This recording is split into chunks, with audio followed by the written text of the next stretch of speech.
కండలు తిరిగిన టెక్నాలజీ కాస్త ఖరీదే గురు. పూర్తి వివరాలకు చదవండి రేపటి సాక్షి దినపత్రిక. తెలంగాణ రాష్ట్రంలో భారీ వర్షాల వల్ల తీవ్రమైన నష్టం జరిగింది. వరద ఉధృతికి ఇళ్లు, రోడ్లు కొట్టుకుపోగా లక్షలాది ఎకరాల్లో పంట నష్టం, భారీ ఎత్తున పశు సంపదను రైతులు కోల్పోయారు. అయితే ప్రభుత్వం వరద బాధితులను అన్ని విధాలా ఆదుకుంటామని హామీ ఇచ్చింది. ఎప్పటికప్పుడు వరద పరిస్థితులపై సమీక్షించి చాలా వరకు నష్టాన్ని తగ్గించగలిగామని, వీలైనంత త్వరలోనే బాధితులకు ఆర్థిక సాయం కూడా అందించనున్నట్లుగా తెలిపింది. తెలంగాణలో భారీ వర్షాలతో ఉమ్మడి ఖమ్మం, నల్లగొండ, వరంగల్ జిల్లాలకు ఎక్కువ నష్టం వాటిల్లింది. ఆయా జిల్లాల్లో ప్రజల ప్రైవేటు ఆస్తులతో పాటు రోడ్లు, పంటలు, పశు సంపదకు భారీ నష్టం జరిగింది. ప్రభుత్వ ప్రాథమిక అంచనాల ప్రకారం సుమారు 5,500 కోట్ల రూపాయల నష్టం వాటిల్లిందని భావిస్తుండగా అసలు ఎంత మేరకు నష్టం జరిగిందనే దానిపై అధికారులు క్షేత్రస్థాయిలో పర్యటించి నిర్ణయించనున్నారు. వరద ప్రభావిత ప్రాంతాల్లో పర్యటించిన సీఎం రేవంత్ రెడ్డి అధికారులకు ఈ మేరకు స్పష్టమైన ఆదేశాలిచ్చారు. అన్ని డిపార్ట్మెంట్ల వారీగా లెక్కలు తీయాలని ఉన్నతాధికారులకు ముఖ్యమంత్రి ఆదేశాలు జారీ చేశారు. భారీ వర్షాలు, వరదలతో తెలంగాణ తీవ్రంగా నష్టపోయిందని కేంద్ర ప్రభుత్వానికి వివరించామని, జాతీయ విపత్తుగా ప్రకటించాలని కోరుతున్నట్లు సీఎం రేవంత్ రెడ్డి తెలిపారు. వరదలతో ప్రాథమికంగా సుమారు 5,438 కోట్ల నష్టం వాటిల్లినట్లు ప్రభుత్వం అంచనా వేస్తోంది.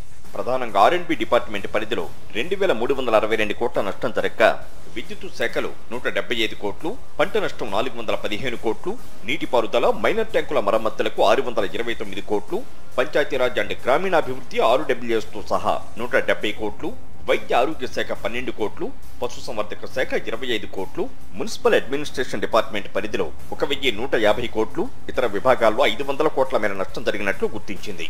భారీ వర్షాల కారణంగా తెలంగాణ వ్యాప్తంగా సుమారు 500 కిలోమీటర్ల మేర గ్రామీణ రోడ్లు పాడైనట్లు అంచనా వేసింది.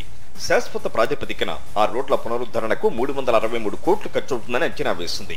గ్రామీణ రోడ్ల పరిస్థితులపై మంత్రి సీతక్కకు ఎప్పటికప్పుడు అధికారులు నివేదికలు అందజేస్తుండగా సమగ్ర నివేదిక రూపొందించి మరమ్మత్తు పనుల కార్యాచరణ సిద్ధం చేయాలని ఆమె అధికారులకు సూచించారు. ఇక ఒకవైపు వరద ముంచెత్తిన ప్రాంతాల్లో సహాయక చర్యలు చేస్తున్న ప్రభుత్వం వరద బాధితులకు నష్టపరిహారం ప్రకటించింది. వరదల వల్ల ప్రాణాలు కోల్పోయిన వారికి ఒక్కొక్కరికి 5 లక్షల రూపాయల నష్టపరిహారం అందించనున్నట్లు సీఎం రేవంత్ రెడ్డి తెలిపారు.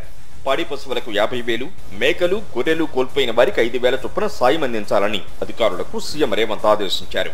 పంట నష్టం కలిగిన రైతులకు 10,000 నష్టపరిహారం అందించనున్నట్లు వెల్లడించారు. చనిపోయిన కుటుంబాలకు, చనిపోయిన ప్రతి వ్యక్తికి 5 లక్షల రూపాయల నష్టపరిహారం ఇవ్వాలి అని ఈరోజు ప్రభుత్వం నిర్ణయం తీసుకున్నది. విధంగా ఈ పశు సంపద ఏదైతే చనిపోయిందో పశువులకు 50,000 రూపాయలు మనం ఇస్తున్నాం నష్టపరిహారం, గొర్రెలకు, మేకలకు 5,000 రూపాయలు నష్టపరిహారం ఇస్తున్నాము. తక్షణమే ఆ నష్టపరిహారాన్ని కూడా అంచనా వేసి అగ్రికల్చర్ అండ్ రెవెన్యూ సిబ్బంది వాళ్ళు వెళ్ళి ఈ నష్టాన్ని కూడా ఏం జరిగిందో యానిమల్ హస్బెండరీ డిపార్ట్మెంట్ను కూడా ఇన్వాల్వ్ చేసి ఈ నివేదికలు తయారు చేసి వాళ్ళకి నష్టపరిహారం ఇవ్వండి. అదేవిధంగా దాదాపుగా 30,000 ఎకరాల పంట నష్టం అంటున్నారు. అగ్రికల్చర్ సిబ్బందిని కూడా గ్రామాలకు వెళ్ళి ఇంకా ఏమైనా అధికంగా ఉందా, ప్రజలకు ఏం నష్టం జరిగింది, రైతులకు తక్షణమే చూసి ప్రతి ఎకరాకు 10,000 రూపాయల నష్టపరిహారానికి ప్రతిపాదనలు పంపించి తక్షణమే సహాయక చర్యలను కూడా చేపట్టండి. మొత్తంగా రాష్ట్రంలో వరద ప్రభావం లక్షలాది మందిపై పడగా వేలాది మంది వివిధ రూపాల్లో నష్టాన్ని చవిచూశారు. అయితే ప్రభుత్వం వారిని ఆదుకుంటామని హామీ ఇవ్వడంతో కొంతమేర ఊరట లభించినా ఎంత మేరకు ఆర్థిక సహాయం అందిస్తారన్నది చూడాలి.